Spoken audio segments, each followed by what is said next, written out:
Hello, everybody. Welcome to the Falcon's Eye. Now, we are going to discuss a new aspect related to this era that is known as GIS and remote sensing. तो आप सभी का स्वागत है फिर से एक बार।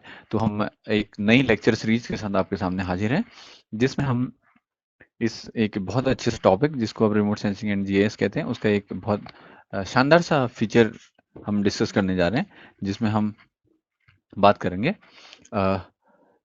कि जमीन पर अगर कोई चीज है उसको लोकेट कैसे करते हैं, वो इमेज में कैसे कन्वर्ट होती है, सैटेलाइट इमेज और कैमरा की इमेज में क्या अंतर है, इन सारी चीजों के साथ साथ और भी हम जो चीज जानेंगे, कैसे इमेज डिस्प्ले होती है और कैसे हम उसे देखते हैं, कैसे उसके और सारे विजन्स होते हैं। तो ये सब देखने के लिए आप देखते रहिए वीडियो। जाहिर सी बात है थोड़ा सा लंबा होगा, तो आप प्लीज उसको स्किप मत कीजिएगा, बीच में स्टेप बाय स्टेप समझते रहिए। तो सबसे पहले आइए शुरू करते हैं। तो सबसे पहला टॉपिक आता है स्पाशियल डेटा। स्पाशियल का मतलब होता है रिलेटेड टू स्पेस। अगर कोई चीज इस धरती के ऊपर है, कोई चीज स्पेस में है, तो उस चीज में अगर वो चीज है तो दो चीजें यहाँ पर आपके सामने आएंगी। पहली चीज आएगी, अगर कोई चीज है इसका मतलब आएगी वो चीज कहाँ है, वेयर। दूसरी चीज आएगी वो चीज क्या है, व्हाट। तो वेयर दिखाती है स्पाशियल डेटा को, यानी कहाँ पर, जियो, जमीन के ऊपर चीज कहाँ है, जियो स्पाशियल डेटा। अब कोई चीज है, ठीक है, तो उसकी कुछ क्या होंगे, प्रॉपर्टीज होंगी भाई, जिनसे मिलकर बनेंगी वर्ड। मतलब क्या है, तो ये वर्ड जो होता है ये होते हैं हमारे एट्रीब्यूट्स। यानी स्पेशल डेटा को हम ये कह सकते हैं जियो स्पेशल डेटा। जियो मतलब जमीन के ऊपर किसी चीज को अगर हम लोकेट कर रहे हैं तो वो हमारा क्या कहलाएगा, जियोग्राफिक इंफॉर्मेशन या जियो स्पेशल डेटा। अब बात करते हैं टाइप ऑफ डेटा। दो तरह का होता है, स्पेशल डेटा और attribute data. Spatial data where the phenomena is locate, मतलब चीज कहाँ पर है ये कहलाएगा। तो इसको लोकेट करने के हमारे पास दो तरीके होते हैं वेयर को लोकेट करने के, ठीक है ना। पहला तो होता है कोऑर्डिनेट बेस, अब बिल्कुल आप स्लाइड पे देख रहे हैं, ठीक है। दूसरा जो होता है, पहला होता है कोऑर्डिनेट बेस, दूसरा होता है कंटिन्यूअस, ठीक है। कंटिन्यूअस सरफेस और कोऑर्डिनेट बेस में क्या अंतर हुआ, हाँ बस यही अंतर है। कोऑर्डिनेट बेस मतलब कहाँ पर है उसकी, आपको एक्स और वाई लोकेशन दे देंगे, एक्स वाई जेड लोकेशन दे देंगे। कंटिन्यूअस सरफेस मतलब आप उस लाइन को ड्रॉ ड्रॉ ड्रॉ करते हुए जाएंगे। तो कोऑर्डिनेट बेस वाला जो सिस्टम होगा, कोऑर्डिनेट है तो भैया आपकी जाहिर सी बात है, बचपन में आपने ग्राफ पेपर देखा होगा, ये ग्राफ के ऊपर बेस्ड है, तो कोऑर्डिनेट बेस्ड है। तो ये आपका हो गया रास्टर, RAST या रास्टर। कंटिन्यूअस जो सरफेस है वो आपकी वेक्टर होगी, ये वेक्टर सरफेस होगी, ये रास्टर सरफेस होगी। अब यहाँ से आय को बढ़ते हैं, उसके बाद एट्रीब्यूट की तो हमने बात कर ली, वो चीज आखिर है क्या।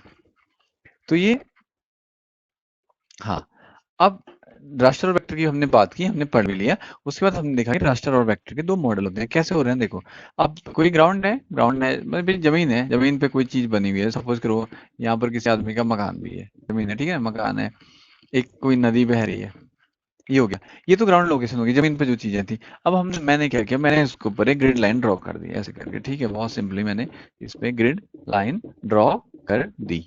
ओके, जैसे ये ग्रिड ड्रॉ हुई तो आप देखो क्या है, ये छोटे छोटे बॉक्सेज में डिवाइड हो गया। तो ये छोटा सा स्क्वायर जो है, इसको मैंने कहा पिक्सल, तो पिक्सल में डिवाइड हो गया। अब मैं देखूंगा कि किसी पिक्सल में डेटा कंटेंट है, इसमें डेटा कंटेंट है, इसमें डेटा है, इस पिक्सल में डेटा नहीं है, इसमें नहीं है, इसमें नहीं है, इसमें नहीं है। तो यानी कुछ पिक्सल डेटा कंटेन कर रहे हैं अपने आप में, कुछ पिक्सल डेटा को कंटेन नहीं कर रहे हैं।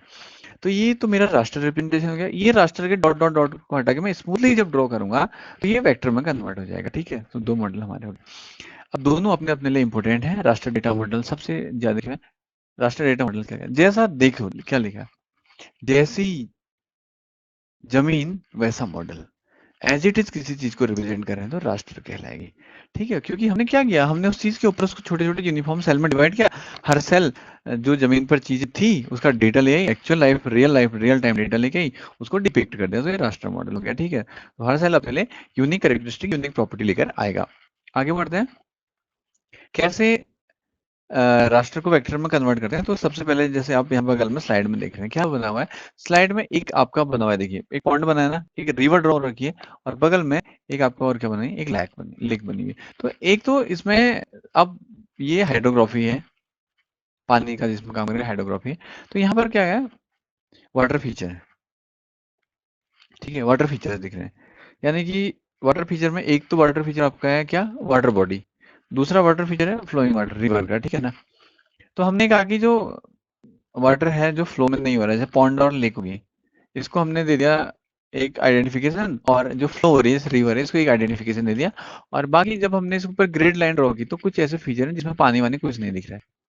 तो 1 नंबर, 2 नंबर और 0 नंबर। 0 मतलब नो वाटर फीचर। तो हमने इस ग्रिड, पूरी जो मेरी ग्रिड बनी, इसको रिप्रेजेंट कर दिया, ठीक। जैसे पेड़ है, पेड़ को मान लो आपने 1 नंबर दिया, अब यहाँ पर आपने एक मैप बनाया इसको रिप्रेजेंट करने का, ठीक है।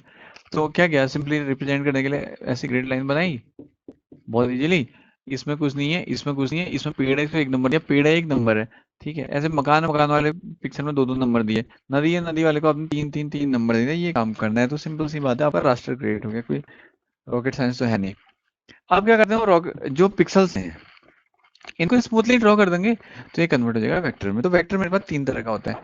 क्या क्या होता है, पहला वेक्टर होता है पॉइंट, दूसरा होता है लाइन, तीसरा होता है पॉलीगॉन। अब पॉइंट, लाइन, पॉलीगन में देखिए, पॉइंट क्या है, सबसे वेरी बेसिक ज्योमेट्रिकल स्ट्रक्चर है जिसमें कोई लंबाई चौड़ाई मोटाई नहीं होती, उसको हम पॉइंट कहते हैं। और पॉइंट पॉइंट पॉइंट को इंटीग्रेट करते हैं, इंटीग्रेशन ऑफ पॉइंट, ये हमारी लाइन बन जाती है। देखो लाइन ऐसी भी हो सकती है, पॉइंट पॉइंट पॉइंट आगे जा रहा है ना। अब पॉलीगन, लाइन को आप जमा कर दो, बहुत सारी लाइनें जमा कर दो, चाहे तो एक ऐसा सरफेस बनेगा। ये देखो कुछ छोटी कुछ बड़ी लाइनें आपने जमा की तो ये एक ऐसा सरफेस बना। तो ये पॉलीगन हो गया आपका। ये देखो पॉइंट को इंटीग्रेट किया, लाइन बनी, लाइन को इंटीग्रेट किया, पॉलीगन बन गई, ठीक है। तो ये वेक्टर मॉडल हो गई थी। अब रास्टर को वेक्टर में कैसे कन्वर्ट करें, बिकॉज रास्टर कंटिन्यूअस मॉडल नहीं है, डिस्क्रीट मॉडल है, क्योंकि जहां पिक्सल है मतलब है, पिक्सल नहीं है मतलब नहीं है, ठीक है। अब हम क्या करेंगे, इसमें स्मूथनेस लाएंगे, स्मूथनेस जैसे हम लाएंगे तो रास्टर वेक्टर में कन्वर्ट हो जाता है, ठीक है ना। तो जैसे एक बहुत छोटा सा एग्जाम्पल आपको देता हूँ, एक स्माइली बनाते हैं, फटाफट बना देते हैं, ठीक है ना। ये होगी, ये स्माइली है। तो अपन ने क्या किया, एक वेक्टर, ये रास्टर हो गया, ठीक है ना। ये रास्टर से देखो,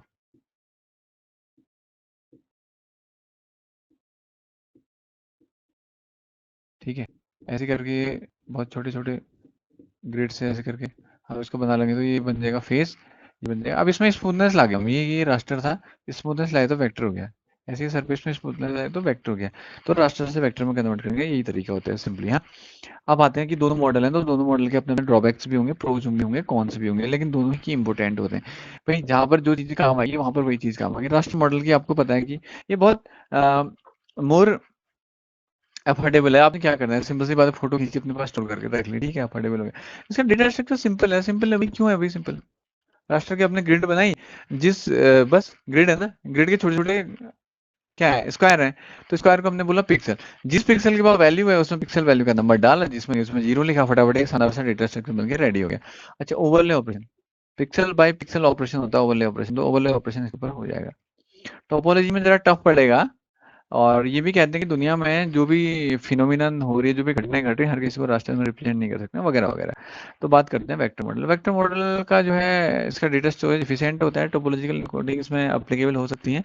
सबसे बड़ी बात है कि ये बिकॉज हमने बना रखा है, ड्रॉ कर रखा है, तो ये बहुत सारी, जब हम मैथमेटिकल और सारे सारे रिलेशन अप्लाई करते हैं तो वहां पर हमारे लिए आसानी होती है। ग्राफिक प्रेजेंटेशन अच्छा होगा, स्मूथ है ना।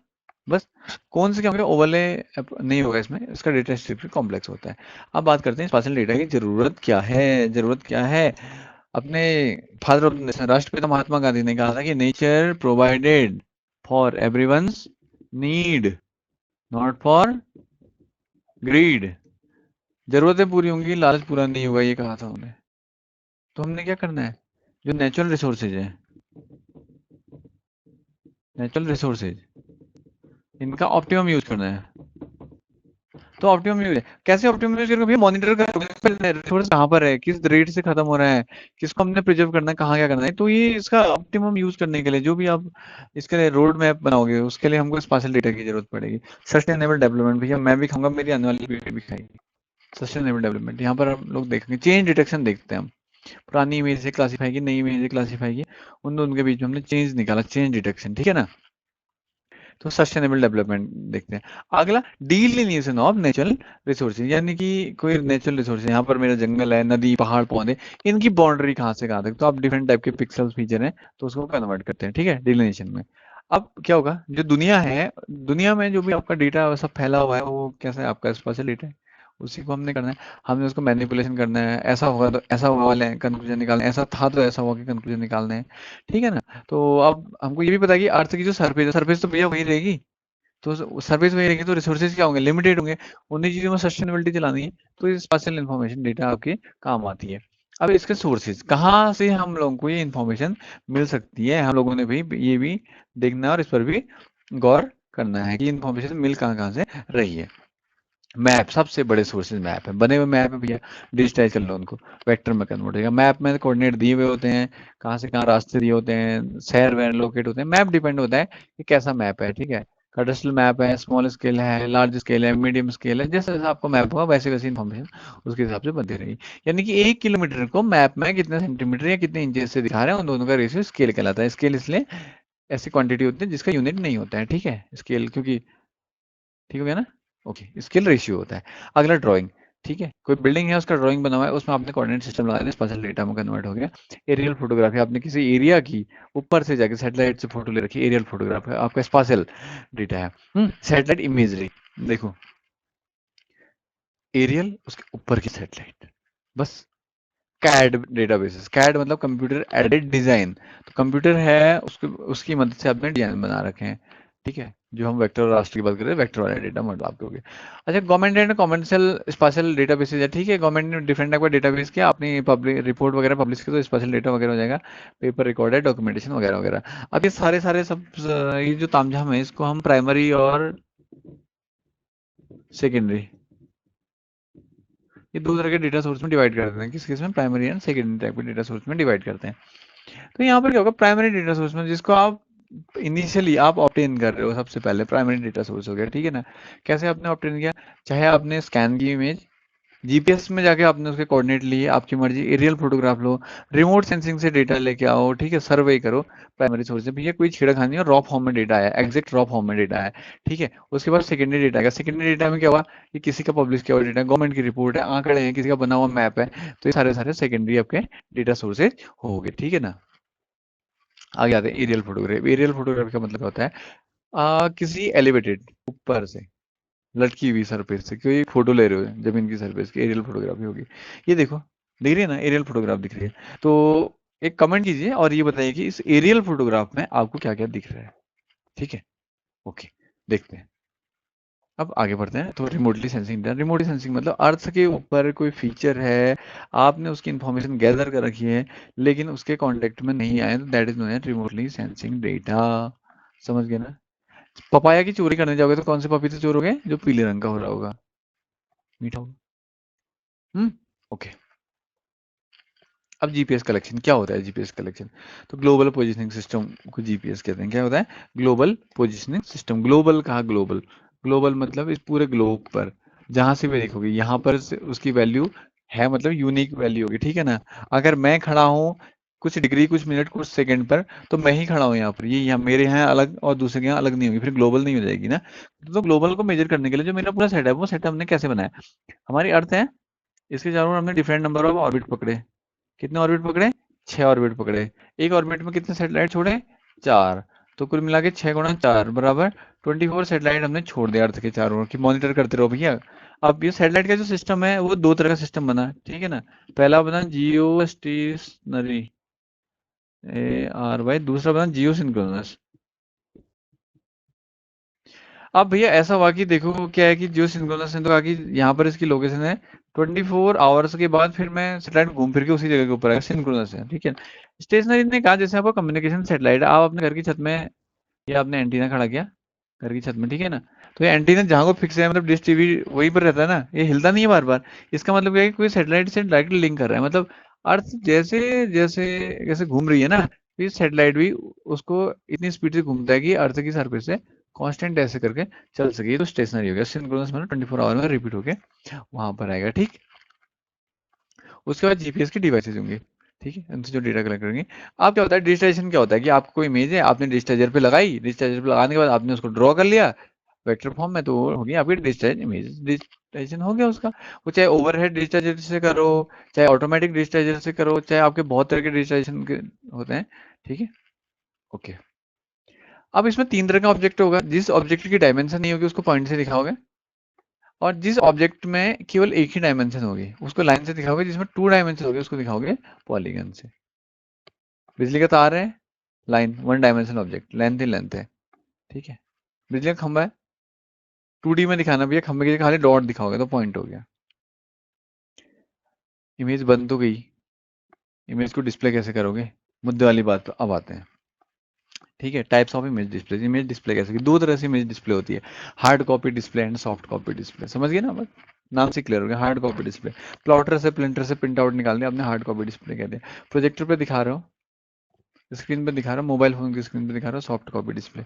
अभी डिस्प्ले फिस्प्ले तो सब होता रहेगा, उसके लिए हमको क्या क्या चीज़ की जरूरत पड़ेगी, उसके लिए जरूरत पड़ेगी कि इमेज की, जब हम लोगों ने क्या किया, जब हमने इमेज ऑब्टेन की। इमेज ऑब्टेन कैसे की भाई, इमेज ऑब्टेन हमने की ईएमआर रेडिएशन की हेल्प से। कैसे की, इलेक्ट्रोमैग्नेटिक रेडिएशन, ठीक है ना। ये इलेक्ट्रिक फील्ड मैग्नेटिक फील्ड इनका relate, electric field magnetic field इनका रिजल्टेंट। तो ये ईएमआर जो सन से रेज आ रही हैं, ये ड्वेल नेचर को रखती हैं, किसकी, पार्टिकल और वेव दोनों का नेचर रखती हैं। वेव की प्रॉपर्टी और पार्टिकल दोनों का नेचर रखेंगे। अब क्या होगा, ये अपने साथ क्या लेके आ रही है, पार्टिकल नेचर है ना, तो फोटोन, मतलब पार्टिकल नेचर है तो फोटोन, फोटोन का मतलब फोटोन मतलब एनर्जी, वेव मतलब ये जो फोटोन है इसका पाथ का मोशन, वेव मोशन में आ रहा है वो फोटोन, आगे जमीन पे किसी ऑब्जेक्ट से टकराया, टकराने के बाद चकनाचूर हुआ, कुछ एनर्जी इन्वायरमेंट में मिल गई, ठीक है, चारों ओर कुछ एनर्जी रिफ्लेक्ट हुई, रिफ्लेक्ट होकर आपने यहाँ कोई सेटेलाइट लगा रखा है, ये सेटेलाइट ने गेन किया, गेन करने के बाद क्या होगा, इसकी ब्राइटनेस वैल्यू या इंटेंसिटी, ब्राइटनेस वैल्यू या इंटेंसिटी, इसको इसने किया रिकॉर्ड, रिकॉर्ड करने के बाद इसने बनाया एक डेटाबेस। अब ये डेटाबेस जैसा भी बनेगा उसकी मदद से हम लोग क्या करेंगे, अपना इमेज को निकालते हैं, ठीक है ना। तो इसलिए जो इसका यहाँ पर ये क्रिएशन होता है, इसको हम लोग कहते हैं ब्राइटनेस मैप, ये ब्राइटनेस मैप नाम है उसका, ब्राइटनेस मैप, बस ब्राइटनेस मैप हुआ, ठीक है। ओके, ब्राइटनेस मैप बन गया। अब ब्राइटनेस मैप के अंदर क्या हुआ, एक बफर बना, ठीक है, बफर बना, उसमें आगे वो कैसे काम हुआ, ठीक है। अब देखो इमेज डिस्प्ले है, आगे जाते हैं, कैसे हो रहा है देखो, ऐसे देखो, सिंपल सी बात है, डेटाबेस बन गया, जो आपका सेट डेटा डेटा डेटा आया, मतलब डिफरेंट डिफरेंट, जैसे सपोज करो लैंडसेट 7 ETM, ये हो ना लैंडसेट 7, 7 बैंड, 1 2 3 4 5 6 7, कितने हुए ना, बैंड 1 से लेके बैंड 7, ठीक है। ये इनहांस थीमेटिक मैपर था, तो बैंड 1 से लेके बैंड 7 तक इसने 7 बैंड बनाए। 7 बैंड का अब क्या हुआ कि ब्लैक एंड व्हाइट में आता है सारा डेटा, और ये डेटा आपका हो गया यहाँ पर स्टोर, डेटा आपका स्टोर हो गया। डेटा स्टोर होने के बाद फिर आपकी जो सीपीयू है, सेंट्रल प्रोसेसिंग यूनिट, ठीक है ना, सीपीयू के पास भैया ये कहती है कि मुझे इस, ये पर्दा है आपका सीआरटी है, ये सीआरटी पर आपको दिखाना, ये सीआरटी या ऑब्लिक टीएफटी जो भी आपका है, डिस्प्ले से मेरा मतलब है, या चाहे पर्दा वो आपकी प्रोजेक्टर की स्क्रीन क्यों नहीं होती है, सीपीयू ने इसको आदेश दिया भैया मुझे यहाँ पर ये दिखाना है, ये दिखाना है, ये दिखाने का ऑर्डर इसके पास गया। तो इसको दिखाने के लिए इसने कहा भैया ठीक है चलो आगे निकलो। आगे निकलने के बाद इसने कहा ये आगे जाने के लिए इसको रास्ते में चाहिए पड़ेंगे फिल्टर। तो फिल्टर डिफरेंट टाइप के होते हैं, तो सपोज करो मैंने एक फिल्टर लिया, RGB फिल्टर नाम दिया उसको, RGB फिल्टर, रेड ग्रीन और ब्लू फिल्टर, या आपने 4 वाला फिल्टर दे दिया CYMK, ठीक है। CYMK का मतलब शान, येलो, मजेंटा और ब्लैक, चाहे आपने CYMK वाला फिल्टर दिया, ठीक है, RGB फिल्टर दे दिया या CYMK वाला फिल्टर आपने दे दिया। तो ये यहाँ से फिल्टर करेगा और इमेज को आगे को बढ़ा देगा, और जहां पर ये क्या कहते हैं बैक टू बैक उसको स्क्रीन पर देते रहेगा, तो उससे पहले एक वर्ड आएगा frame buffer, frame buffer, buffer मतलब क्या होता है, बफर जोन आपने सुना होगा, जैसे इंडिया और किसके बीच में, चाइना के बीच में, बफर जोन मतलब नेपाल, जहां पर कोई भी चीज आने से पहले सेम रहती है, बफरिंग कर रहा बोलते हैं ना, यूट्यूब पे भी जब आप वीडियो चलाते बोलते हो बफरिंग कर रहा है, पहले एक जगह जमा करता है उसके बाद कंटिन्यूस चलाता है। तो फ्रेम बफर हो गया, जहां पर हमारे पास इन्फॉर्मेशन है, हम सिस्टम को बता रहे हैं भैया हमको ये डिस्प्ले करना है, ये चाहिए हमको, तो बफरिंग करके वहां पर जमा करेगा फिल्टर लगाने के बाद, ठीक है। अब क्या करेगा, उस रेंज में जो भी पिक्सल होंगे उनकी वैल्यू को उसने आगे को ट्रांसफर करना है, ओके। तो प्रोसीजर है, सबसे पहले सीपीयू को आदेश किया, सीपीयू ने रैम से कहा कि वहां जाके सर्च करो डेटाबेस में, डेटाबेस से सर्च करने के बाद वो इमेज उठा के लाया, उठाने के बाद उसने देखा कि फिल्टर कौन सा है, किस किस से बाईपास करना है। तो अब वो यहाँ पर क्या करना है, यहाँ पर एक प्रोसेस होती है उसको कहते हैं DAC, digital to analog conversion, ठीक है ना, तो डिजिटल टू एनालॉग कन्वर्जन होगी। अब RGB का फिल्टर है, ठीक है ना, RGB के फिल्टर में क्या होगा, ये आपकी डेटाबेस है, फिर एक इमेज, ऐसे बहुत सारा डेटाबेस है, RGB, ठीक है, R होगा या नहीं होगा, G होगा या नहीं होगा, B होगा या नहीं होगा, तो 2 × 2 × 2, तो दोनों चढ़ना 8, ठीक है।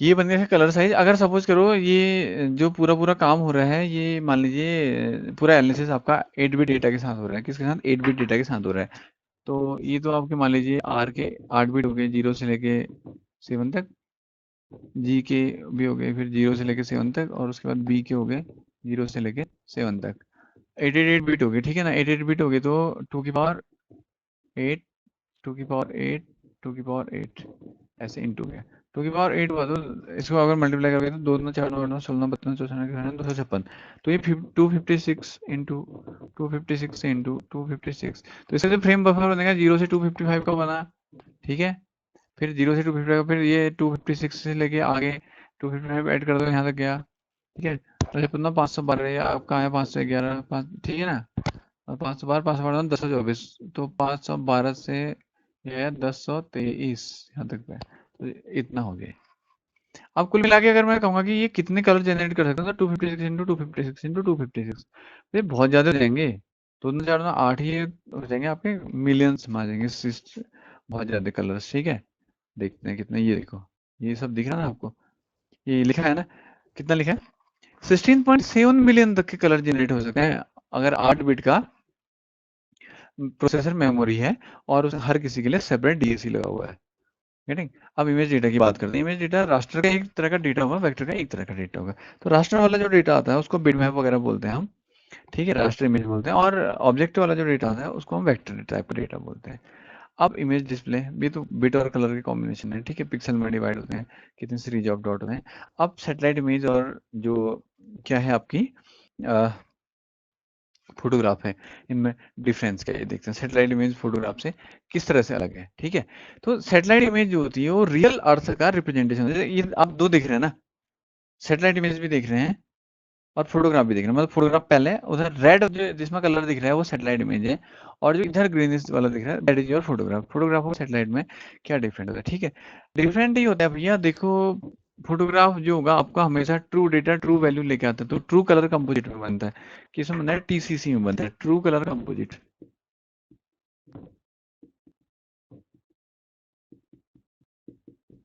और ये FCC में फाल्स हो जाएगा, फाल्स कलर कंपोजिट।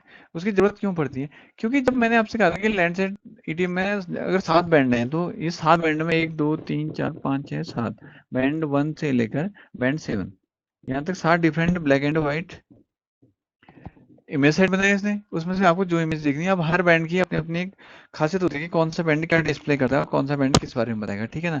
तो फोटोग्राफ तो एक ही हुई, उसमें बैंड वेरिएशन तो है नहीं, जैसे आगे मतलब आ गई, ठीक है। देखो यहाँ पर अब होगा कैसे, तो हम लोगों ने इस कंसेप्ट को समझने के लिए सबसे पहले हमने कई बार किया था कि इलेक्ट्रोमैग्नेटिक एक प्रिंसिपल है भैया, जिसमें वेवलेंथ होती है जिसको लैम्डा से रिप्रेजेंट करते हैं, तो जो मेरे 7 बैंड है, 7 बैंड की हर किसी की डिफरेंट वेवलेंथ होगी, डिफरेंट वेवलेंथ होगी, तो पेनिट्रेशन क्वालिटी डिफरेंट होगी, पेनिट्रेशन डिफरेंट होगा, स्कैटरिंग डिफरेंट होगी, स्कैटरिंग डिफरेंट होगी, कलर चेंज हो जाएगा, कलर चेंज होगा, तो क्या बनेगा, सन का स्पेक्ट्रम है भैया अल्ट्रा वायलेट है, UV, अल्ट्रा वायलेट के बाद वायलेट, VIBGYOR, ठीक है। रेड के बाद आया नियर इंफ्रारेड, मिड इंफ्रारेड, फिर कौन सा आया, नियर इंफ्रारेड, मिड इंफ्रारेड, फिर आएगा थर्मल इंफ्रारेड, फिर आता है फार इंफ्रारेड, ऐसे करके आगे को बढ़ते रहेगा, फिर रेडियो वेव हो गया, माइक्रोवेव हो गया, उधर आगे हो गया, ठीक है ना, तो यहाँ अल्ट्रा वायलेट हो गया, वेव हो गया। अब हुआ क्या, ये एनर्जी थी, ये बैंड आए, कुछ आए इनहांस थीमेटिक मैप पर था, तो कुछ बैंड थर्मल के आए होंगे, कुछ इधर से लेके आए होंगे। अब वो डिपेंड करता है कौन से अक्षर शुरू हो गए कौन से अक्षर पे खत्म हो रहे हैं, ठीक है। तो बस ये वेवलेंथ होती है। वेवलेंथ इसमें अब देखो एक इसमें आप यहाँ देख रहे हैं ना बगल में ये जो स्लाइड लगी हुई है उसमें आप देखिए क्या देख रहे हैं कि एक दो तीन एक ही फ्लावर है, 1 2 3 तीन डिफरेंट तरह का कॉम्बिनेशन दिखा रही है। ये आपका हिमालयन बालसम है। इसको हम लोग जो इसका नाम है जिससे जानते हैं पुलिसमैन से हेलमेट कहते हैं इसको। दिख रहा है ना बीच में गोल और ऊपर दो हेलमेट टाइप के।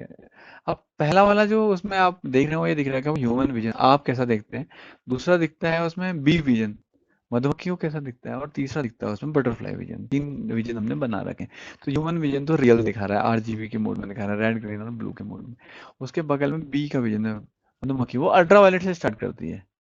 अल्ट्रावायलेट से स्टार्ट करती है यानी कि जो क्या थे आर जी और बी ये तो अपने थे।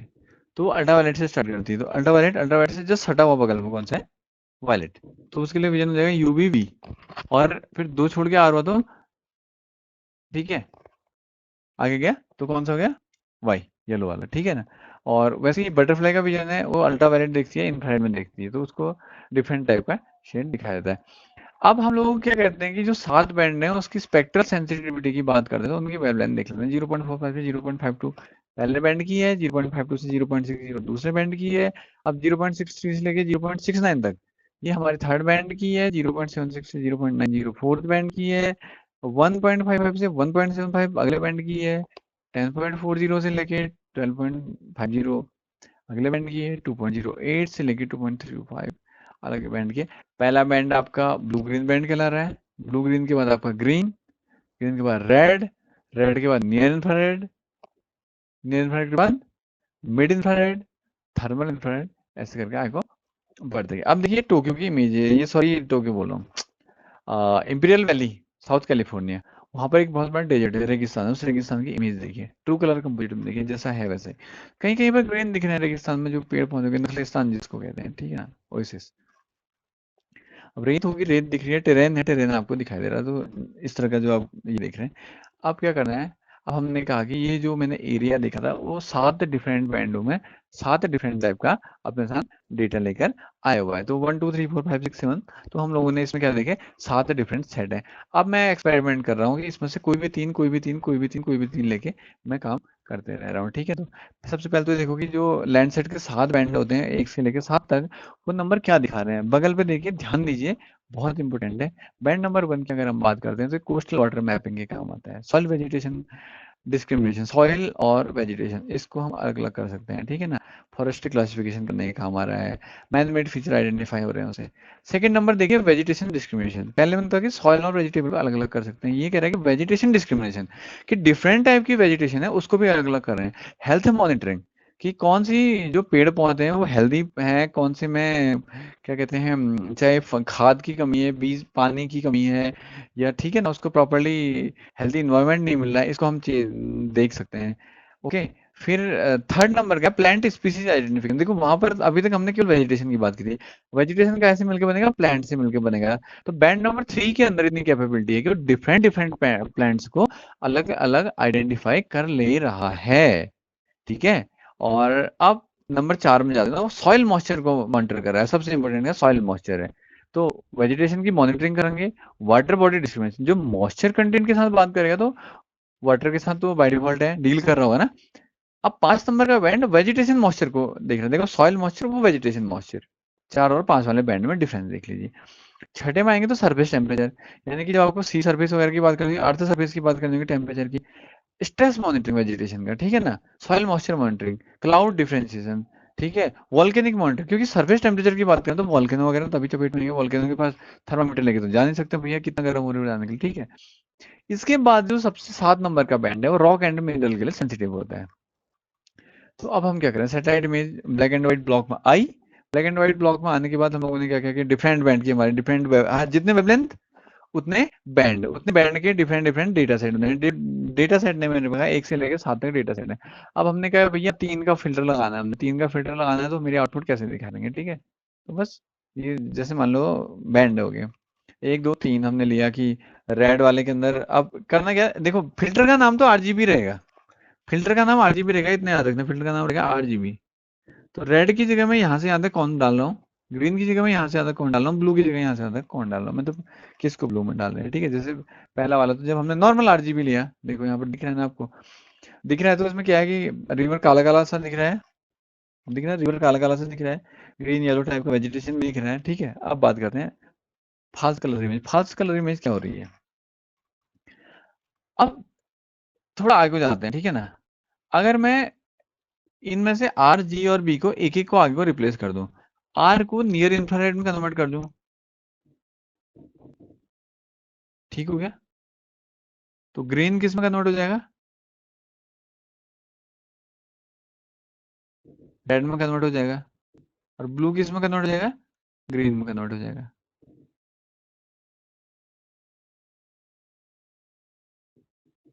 ब्लू किस में कन्वर्ट हो गया, ग्रीन में कन्वर्ट हो गया।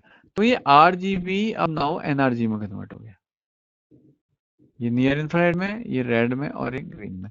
तो ये था ट्रू कलर कंपोजिट, ये मेरा बन गया फॉल्स कलर कंपोजिट। अब जो इमेज आएगी, देखो इमेज में वेजिटेशन कैसे होनी चाहिए थी, ग्रीन।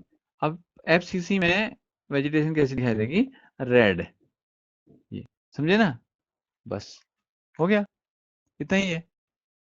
देखो आरजीबी किस में कन्वर्ट हो गया, एनआरजी में कन्वर्ट हो गया, ठीक है।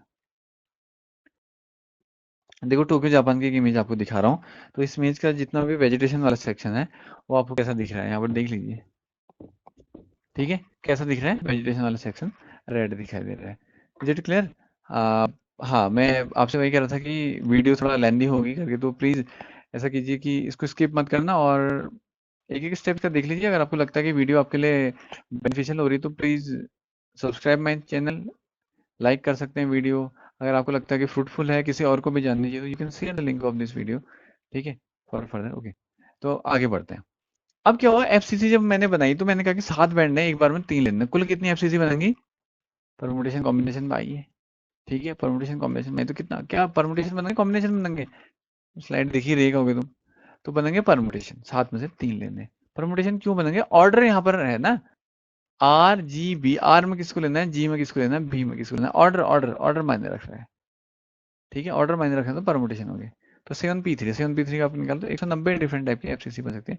जैसे 432 ले लिया मैंने पहला बैंड आरजीबी में, तो ये आपको ऐसा दिखा देगा। 4 नंबर का बैंड आप क्या दिखा रहा था, जो रेड नहीं होगी वेजिटेशन, यहाँ पर आगे, ठीक हो गया।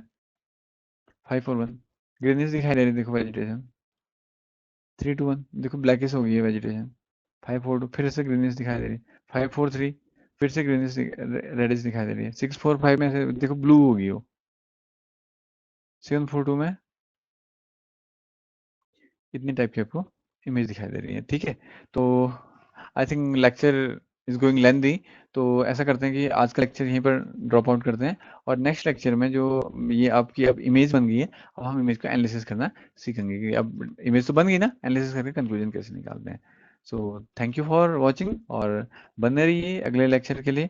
आपकी कोई क्वेरीज, कोई डाउट्स कुछ होते हैं तो प्लीज़ कॉमेंट में, तो मुझे बहुत अच्छा लगता है आपके कॉमेंट्स पढ़ के और उनका सॉल्यूशन निकालने में। तो मिलते हैं अगले लेक्चर पे, थैंक यू।